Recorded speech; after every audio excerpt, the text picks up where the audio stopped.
Être majeur.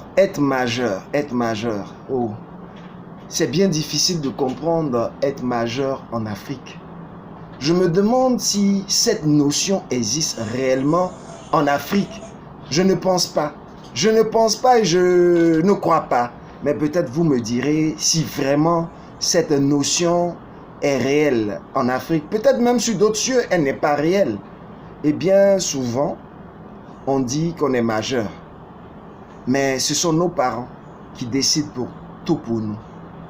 Nos parents décident quand est-ce que nous devons nous marier, avec qui nous devons nous marier, ou peut-être même quel est le job que nous devons faire. Ils décident tout pour nous. Mais je dis, quelqu'un qui a plus de 21 ans, est-ce que vous pouvez encore décider pour lui? Pendant que la législation, le pays lui donne le droit de pouvoir voter, de choisir son président ou de choisir son maire, son député, vous encore parents, eh bien, vous dites que vous devez décider pour lui. Où sommes-nous? Je crois qu'il y a problème. Il y a problème en ce sens que on n'est pas donc autonome. On n'a pas donc la majorité, on est encore sous tutelle. Je dis, il est responsable de ses actes. Il peut choisir avec qui il doit se marier, quand il doit se marier. Pas de chantage émotionnel. On ne viendra pas à ton mariage. On ne va pas te supporter. Je dis bien, quand il a plus de 21 ans, ce n'est qu'un conseil que vous donnez. Et les conseils, on les accepte ou on les refuse. Laissez-moi vous le dire, ce n'est qu'un avis.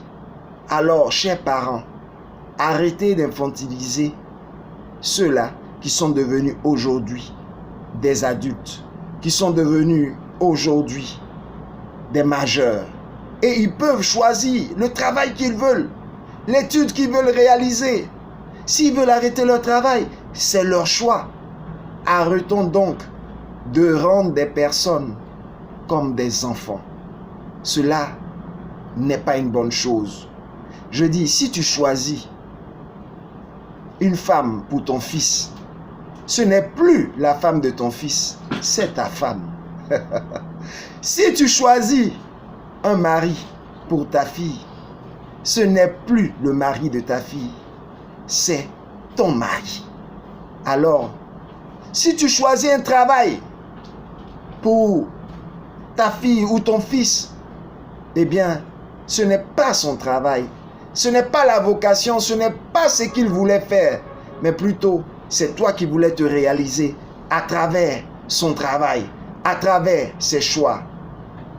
Arrêtons de mettre sous tutelle nos enfants. Arrêtons de mettre sous tutelle nos jeunes.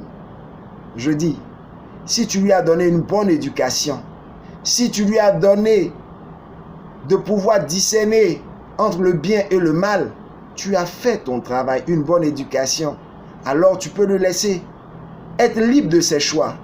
Mais si toutes les fois, tu l'as couvert comme un œuf, tu n'as jamais laissé à cet enfant d'être autonome, depuis son âge de 15 ans, comme adolescent, tu as toujours décidé pour lui, tu ne l'as jamais laissé avoir une œuvre de manœuvre, eh bien, c'est un adulte bébé que tu as créé.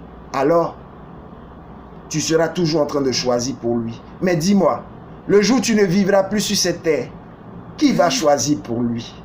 Voilà pourquoi tu devrais plutôt le rendre adulte. Tu devrais le rendre plutôt capable de pouvoir faire ses choix. Il est temps, il est grand temps que nous puissions responsabiliser nos jeunes. 21 ans, on ne reste plus sur le toit de ses parents.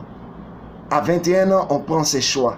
Même si la société le demande, même si cela fait mal, eh bien, à partir de 21 ans, on doit être libre de ses choix et prêt à commencer une nouvelle vie. C'est ça aussi. Et arrêtons de dire que nous sommes en Afrique. Nous sommes en Afrique. L'Africain aussi grandit. L'Africain aussi grandit. Et nous ne resterons jamais sous tutelle. Comme nos pays souvent en Afrique sont sous tutelle. C'est ce que je voudrais partager avec vous en tant que coach Et j'espère que vous avez compris le message. C'est bien votre coach, Paul Blanchard, Ake, au naturel.